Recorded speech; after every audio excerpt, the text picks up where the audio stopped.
Tuvojoties ikgadējiem kultūras darbinieku dienas svētkiem, ik viens ir aicināts pieteikt pretendentus Talsu novada pašvaldības apbalvojumiem kultūrā. Mēs no Sūnu ciema.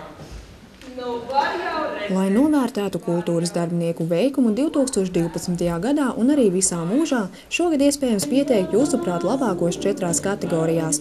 Persona, kas vairāk nekā 35 gadus sekmīgi strādājusi kādā no Talsu novada kultūras iestādēm un devusi nozīmīgu ieguldījumu kultūras darbā, var pieteikt nominācijai par mūža ieguldījumu kultūrā.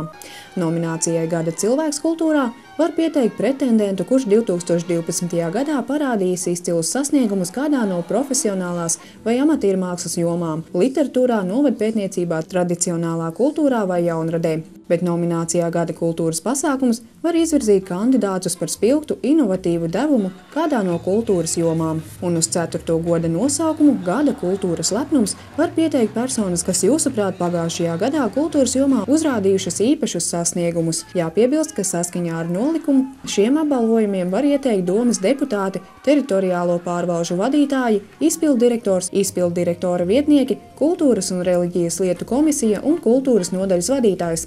Tāpēc ar ieteikumiem kandidātu nominēšanai var vērsties pie kādas no augstāk minētajām personām. Ieteikumus par apbalvojumu piešķiršanu var iesniegt līdz 21. janvārim.